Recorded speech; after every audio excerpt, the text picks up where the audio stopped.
David, wake up. What's going on, guys? I'm here with Coach Patty from American University out in DC, and she's associate director there.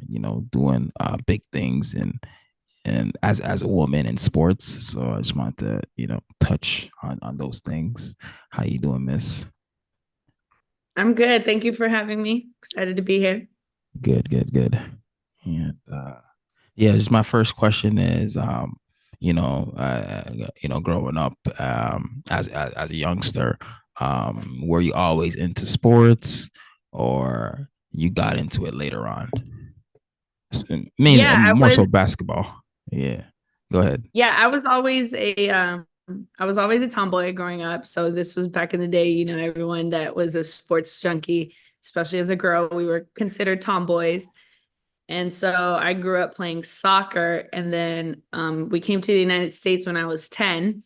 So I still played soccer. And then in sixth grade, I had a friend that introduced me to basketball, and then it's been basketball ever since. But I played soccer, basketball, volleyball. I was a shot put discus thrower for track and field, and then also played field hockey. And then in my coaching trajectory, I've been a thrower coach for shot put discus, basketball coach, of course. And then I had a stint in coaching girls lacrosse for a little bit. So I've been able to just be around sports my entire life. Okay, wow. Okay, and now I understand why you got the job recently at AU as associate athletic director. How does it feel as a Latino to get that type of position? 'Cause that's a pretty big position. This is not easy to get for a Oh woman. yeah. Yeah. Yeah. No, it's amazing. It's amazing because not only do I get to be around sports, but my official title is Associate Athletic Director for Diversity, Equity, Inclusion, and Belonging. And so I get Oh, to really bring in my culture, not just as a Hispanic, but the culture of my friends and family members from different parts of, all over the US. And so I get to help with Black History Month. I get to help with Asian Pacific Islander celebrations, Hispanic Heritage Month celebrations, Women in Sports Day, National Girls and Women in Sports Day.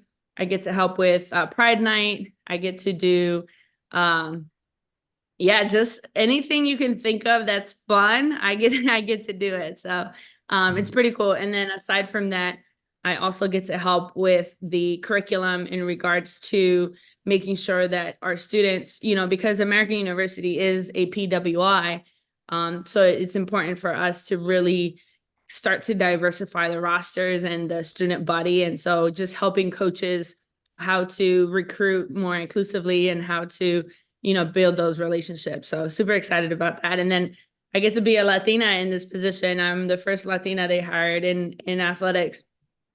We did have a Mexican American athletic director way back in the day, but there haven't been many or any Latinas in our athletic department. what's a PWI?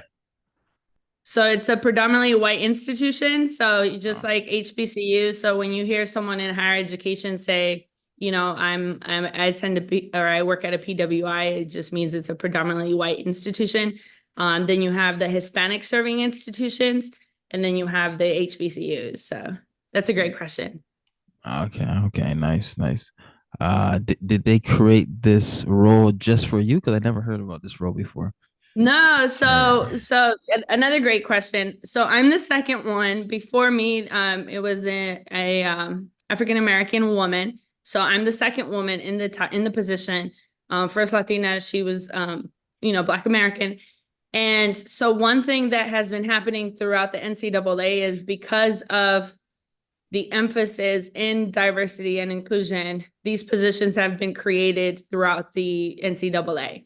And so institutions themselves have already had a diversity, equity, inclusion department on campus, but now they're starting to create these positions within athletics. And so it just started, I want to say 2 years ago, they started requiring it. So someone within athletics has to be the deputy of diversity and inclusion.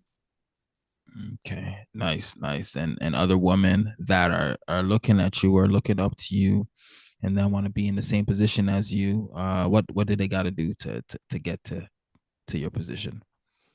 Yeah. So for me, one of the main things I had to realize is that I had to learn how to self promote, right? So I was doing a lot outside of my work because at work, you only do so much, right? So let's say Yeah. you work a regular 9 to 5 and you want to get into athletic administration, then the things that you do outside of your 9 to 5 are the ones that are going to come um, be more of an amplifier of this position, right? So for me, what I started doing is that I created a blog on my website for Hooper Mentality, and I just started writing articles about the things that I was doing outside of my current job. I had tried to get my current job at the time to help promote these things, but they weren't really open to it. So then I said, okay, well, I got to do it myself. And so then I started posting things online, starting writing articles, starting interviewing people, and just promoting. And so in doing that, I was able to get the attention of the right people. LinkedIn is a big platform for me because I've met some amazing people on LinkedIn that have literally propelled my career. And Hmm. so I try to be very mindful of my networking. So I think for anyone that would want to get into this field, the main things that they would have to really amplify on their resume as well as like their day to day is how they work with different groups, right? So someone that's been a middle school principal could probably do my position because they've worked with students and they've worked with being able to bring in together different diversity, different ethnicities into a school setting, right? So just really knowing how to promote yourself and then promote the work that you do. I can't say that I'm like, oh yeah, I did XYZ prior to this job. Like I've always done game day management. So when this position came about, like I've already done breast cancer awareness games. I've already done Black History Month games. Like when I was a coach, I was doing those things. Yeah. And now that I'm an AD, I get to do them for, or an associate AD, I get to do them for my coaches. And so it's really a full circle moment because, like I said, all the things I'm currently doing, I've already done many times before. It's just I was usually doing them for my own team. Nice, nice. You think there's more opportunities in women um when it comes to sports? Is it growing? You think it's growing and it's getting better? Oh, yeah, absolutely. Especially with the new WNBA team in the Bay Area that's supposed to launch next year Oh yeah. with Golden State. So just having those, just different ERGs within, so ERGs, employee research groups. So what they do is employee resource groups, sorry. And what they do is they bring in the minority employees and then create like a union for them within an organization. And so then you'll have these resources to help you. So similar to like an HR representative, you have this group, this ERG group that really helps promote diversity and then support. So they'll have like women, Latinas in sport, ERG, and then Black female women in sport, ERG. So they'll have it within the companies. And so they're kind of like social groups that help each other out within the organization. And so I see those really growing even more within different organizations, specifically the NBA and the WNBA. So I think over the next few years, probably the next 10, 15 years, we'll see an influx of women in sports, from leadership to front office to GMs to head coaches. I'm hoping that um, Becky Hammon, if not her, somebody becomes the first female head coach for the NBA. And so I think it's going to happen within the next couple of years. Mm, okay. I want to go back. You said LinkedIn has propelled your business career and so forth. What exactly are you telling people in their DMs, and how you creating those friendships and partnerships and so forth? Yeah, I personally dislike the like cut and paste DMs. I get them all the time. I read them. I hardly ever respond just because it feels very cut and paste, you know. So I think for me, the biggest thing has been to be very genuine. So when I reach out to someone, it's not just like a cut and paste, like, oh, hey, glad to connect. You know, I genuinely look at their LinkedIn, and then if there's something on their LinkedIn that stands out to me, then I'll reach out in regards to that, right? So, for example, recently connected with some I joined in. Another thing too is like LinkedIn has some awesome events and awesome like virtual events that they do. So what I did is like I go on there and you follow, similar to Instagram, you can follow hashtags on LinkedIn. And so like I follow women in sports hashtags, and I'll follow like Latinx in sports. And so I follow these hashtags on LinkedIn.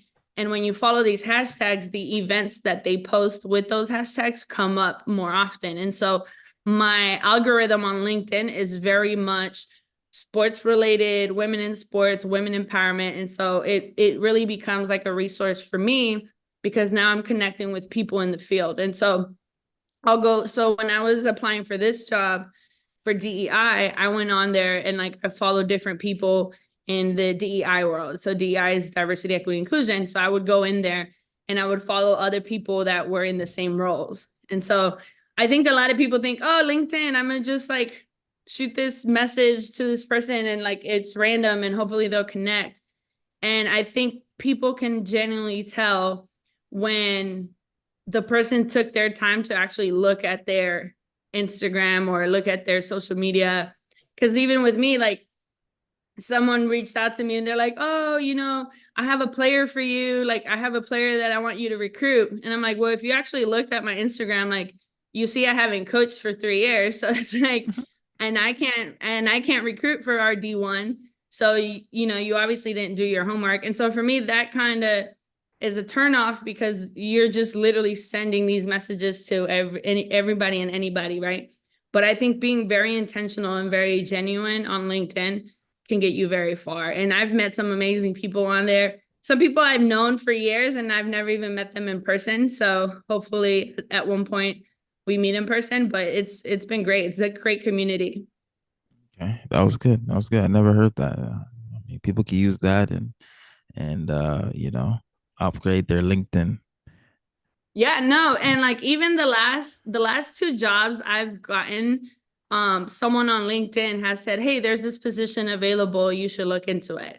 So Wow. had Wow. I not had I not had Wow. I not shown that I love to do the things that I do, nobody would have reached out and said, "Hey, there's this position at American. You should look into it." I had a random person who had been following me for a while, who now coincidentally works at American. He was just like, "Hey, we have this position available. Like, you should look into it. You should apply." He didn't say like, oh, hey, I'll do the work for you. Like, I'll tell them to hire you. Like, he was just like, hey, here it is. Like, if you want to apply, you should apply. And I applied, and, you know, the rest was history. So I think the more you use your LinkedIn as an opportunity to showcase your talents and your business and what you bring to the table, it really helps. And I always advocate for LinkedIn because like I said, I've met some amazing people, and the last two jobs that I've had, actually last three, since moving to the DMV to the East Coast, all of my jobs have been off LinkedIn. So even like I work with the Wizards, Junior MBA, and it was because I built a relationship with the director at the time on LinkedIn, and we were just, you know, chatting, or I would share posts about my camps. And then when I posted that I was moving to the East Coast, he was like, "Oh, since you're already here, like you should come work for us." So it's great. Like Wow. LinkedIn is a great resource if you use it the right way. Okay. Okay. Nice. Nice. And before we talk about your business, where did your entrepreneur spirit come from? Because not everybody has it, Um, but you yeah, know, it's from within. So where did it come yeah. from? No, that's a great question. I've never actually had someone ask me that, and it's a great question. I think for me, it comes from my dad. So as I mentioned to you, we came to the United States when I was 10, and with fourth grade education, my dad started his own company. So he started a construction company. And I used to do his invoices. I used to, answer his phone calls. I was like his secretary, was responding to emails. And so I literally watched him grow this company from a small construction company to a $1 million company. We were doing, before, he's retired now. And since I'm the oldest and I didn't take over the company, like we dissolved the company. But before we dissolved the company, we were making, so I don't know if you're familiar with Sprouts. So we built like a few Sprouts, which is like a big grocery store. We built a couple Popeyes. So we were doing like commercial business. And so we were doing that. And so I learned how to be in a room of Caucasian males, and walking in and saying, this is why you should take our bid. This is why you should take our offer. This is why you should hire us for your company. And so I mean, I got introduced to it since I was 10. And ever since then, I was just like, okay, I can own a business and I can run an organization. And so kudos to my dad for teaching me that. But I agree with you. It's something you either have it or you don't. And not everybody is built to be an entrepreneur. But I think once it's in you, you'll be able to, because it'll be hard to get discouraged. Mm-hmm. Okay. Cool. What is Hooper's mentality? I know you got the sweater on right now. Yeah. So it's Hooper. Yeah. Hooper mentality. And also what made you start Hooper mentality? So Hooper mentality is an initiative that helps promote mental health awareness for student athletes, specifically for Hoopers, so basketball players. And I started it in 2018, like officially in 2018, but didn't really take it serious until about 2020. So I usually say that we started in 2020 because in 2018 to 2020, it was just an idea. And then in 2020 is when it really started propelling. And so what we do is we run basketball camps across the United States. And then within these camps, we do mental health awareness. We'll break out into groups and we'll do like visualization, identifying triggers, how to, teach the student athletes coping mechanisms. And so we'll try to bring in sports psychologists that work with these young kids. And then we teach them how to deal with like performance anxiety, right? So like if you're shooting a free throw in an arena that's packed, how do you deal with those pressures and how do you process those things? Or like, do you close your eyes and take a deep breath? Like, different things like that. So it started as basketball camps.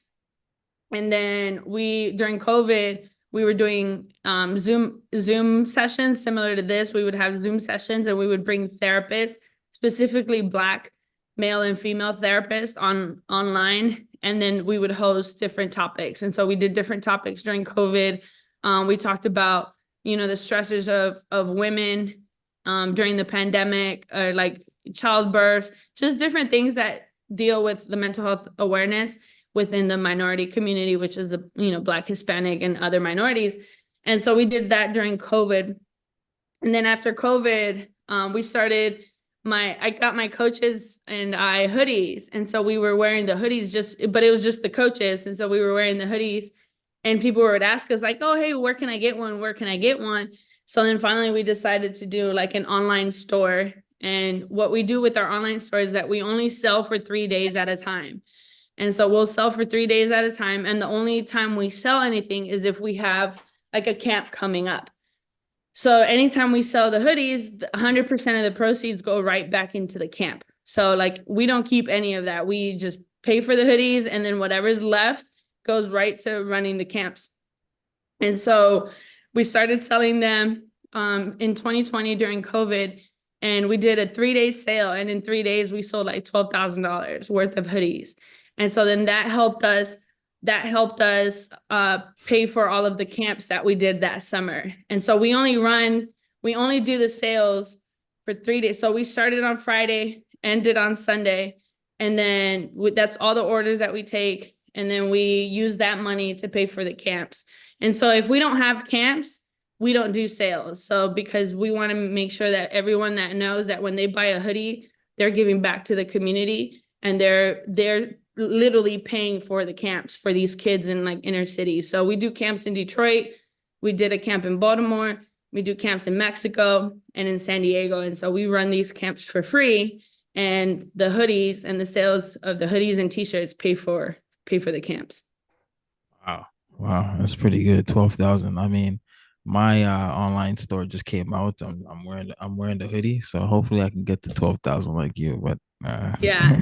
Well, one of the things with that is like people love to support something that they know is greater than them, right? So if they're supporting something knowing that, like, so I took the business model from Tom. So like, and there's different books. I can suggest you different books regarding marketing. And so one of the things that you start to realize is that people want to be a part of a story.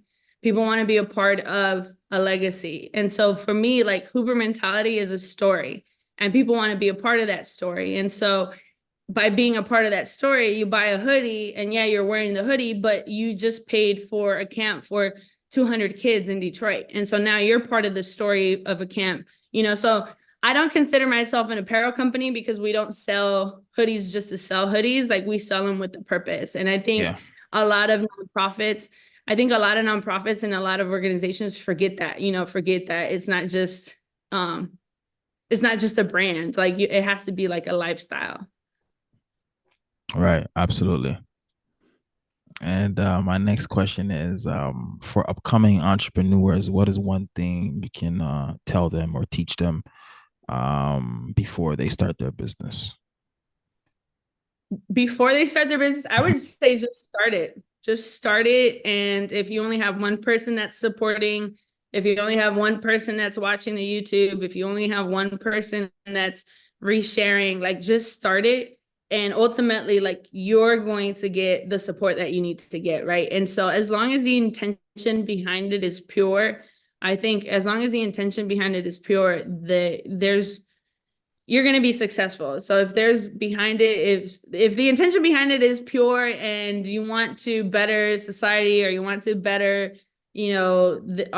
our youth and our population, like I think people are always going to buy into that, especially because we live in a world that's so superficial. So people want to be part of something that is greater than them. So I would tell an entrepreneur, like, just do it, but remember your purpose for doing it. If your purpose is just to make money, it's going to show in how you do things, right? If your purpose is just, oh, I just want to make money, I want to be rich, you're going to move differently, right? And you're going to base your success on the figures and the numbers.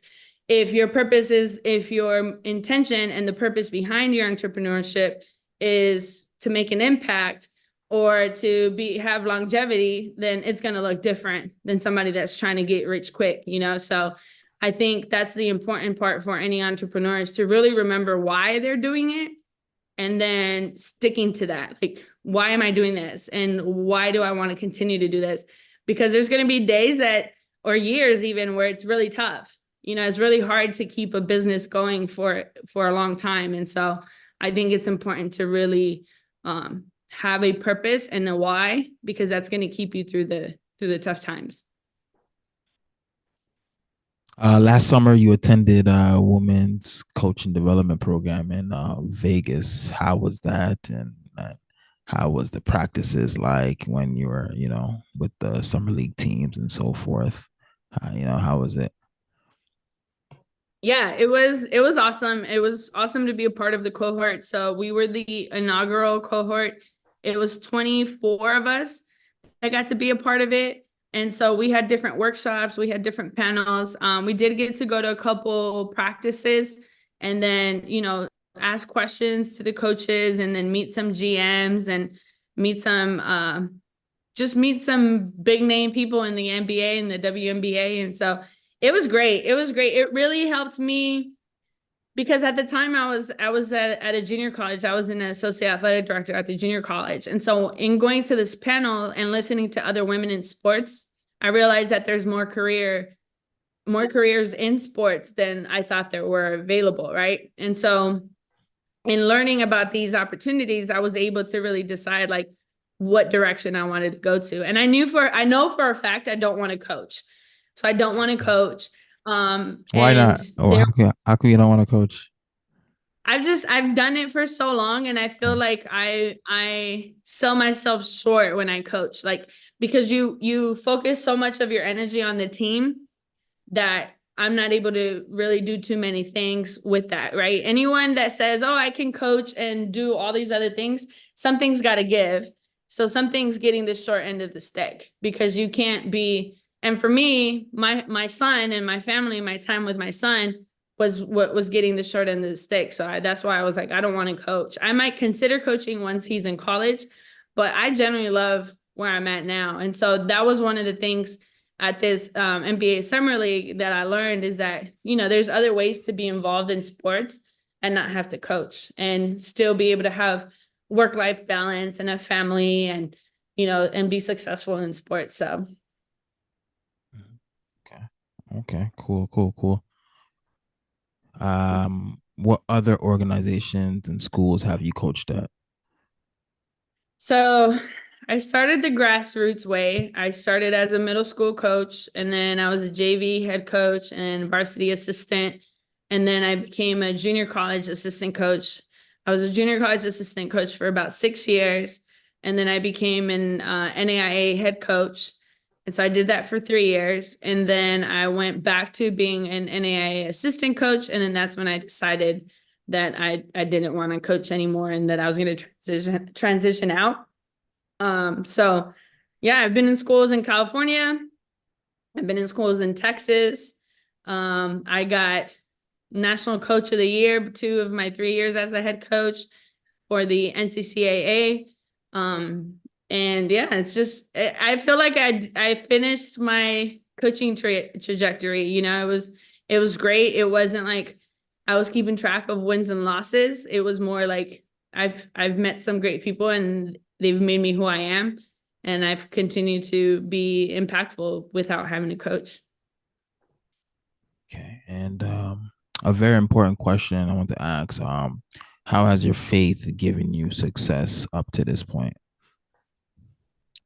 So it's funny you asked that, because one of the main reasons I decided to, be on this podcast was because you bring in both faith and sports, and for me, I wouldn't be where I'm at now had I not stuck to the belief that, we're all fearfully and wonderfully made, and that, before we were born, we already have a purpose. And finding that purpose is our number one goal in life, is to find a purpose as to why, we were brought to this world. And so for me, I feel like I've finally have gotten to a space in my life where I'm like, okay, I am walking in my purpose. And I used to fight it, and I used to be like, oh no, I want to keep doing this, and I want to keep doing that. And then I found myself just struggling. And then finally I was like, all right, God, what do you want me to do? And, next thing you know, I'm no longer coaching. And it was something that I thought I was going to have trouble with. Like, I thought I was going to miss coaching, but I don't, because I think at the end of the day, like, I feel very fulfilled. And so I don't know if you've heard of Pastor Mike Todd. Yeah. Or, yeah. And then Pastor Darius Daniels. Darius Daniels. Yes, I've read his book before. Okay, so Yeah. Darius Daniels has this series. It's on YouTube, and it's called Crazy Faith. And he talks about actually it's Mike Todd's series. So Mike Todd, his series is called Crazy Faith. Darius Daniels was on the series. And so they were talking about how you have to have crazy faith, and you have to just be so strung out on wanting to fulfill your purpose that people are looking at you like, what are you doing? Right.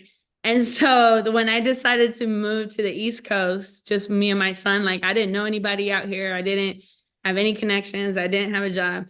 It was like me jumping on crazy faith. And it's crazy because it's even crazier because it's been 3 years since I moved. It'll be 4 in August. And it's been the best 3 years of my life. And the reason is that I have gotten out of my own way. And I just say, every day I wake up, I'm like, God, use me. However you need to use me, like whatever I need to do, like just use me. Because at the end of the day, like, I want to, stand before God and be like, yo, I used everything you gave me, every talent I had, I used it to my best of my abilities. And I think that is important. And again, it goes back to knowing your why, and knowing why you're doing what you're doing, and then really enjoying it. So I think and I say this all the time. I say, I pray that people find their purpose, and that people find why they are, brought on this earth to do. Because I know it's bigger than just working a 9 to 5. It's bigger than just, you know, it's bigger than us. And sometimes it's parenting. Sometimes brought to the world the next president of the United States. Like sometimes it's parenting. And so I think just finding a purpose and really holding strong to your faith in that there's a purpose for you in this life. I think it's very important. So yeah, I wouldn't be where I'm at without my faith. Wow, that was very powerful, and yeah, like you said, when we're in our God-given purpose, there's peace that comes with it. So you know exactly, okay, I'm supposed to be here, you know. Yeah. So yeah. Yeah, Okay. no, and I love that you said that, because peace, it literally feels like peace. Like you're not forcing anything, like you don't, like, to this day, like if I apply for something, like let's say I apply for a grant or apply for an opportunity, because I love where I'm working, so I'm not applying for new jobs anytime soon. But if I apply for like different organizations or different grants and I don't get it, I used to feel so depleted when I wouldn't get something. And then now I'm like, you know what? It's because there's something better. And so sure enough, like now I'm like, all right, well, at least I tried, like at least I'm doing the work, and then letting God take care of the rest. And so there's definitely a sense of peace that comes with that. Okay, cool. And my last question is, I know it's NBA All-Star Weekend. I know it's over with Steph and versus Sabrina, but Yeah. who did you have before I had they had a Sabrina. shootout? So yeah, we had Sabrina. My son and I were watching it. My son is very big in sports, and especially women in sports. I think he knows more women's college players than he does men college players, and maybe even more WNBA players than he does NBA players. But we were watching it, and we were cheering for Sabrina. I was hoping it would be more than one round. I think if they would have done like 3 rounds and then totaled the points, um, it would have been a little more exciting. But I mean, she literally scored the same amount of points as Damian Lillard, who was the 3-point champ. So Yeah. um, I love what she said too, that it just goes to show that if you can shoot, you can shoot. Doesn't matter if you're a boy or a girl. Like, shoot or shoot. So I love that. I think it's a great time to be a woman in sports, because you have these amazing role models to look up to. Okay. Yeah, that's all I got. Anything else you want to add? No, I appreciate you, and appreciate you inviting me on your podcast, and good luck to you. And I know you have had some amazing guests. So I hope that you continue to see much success. Okay. All right. Thank you guys for listening, and see you next time. All right. Thank you.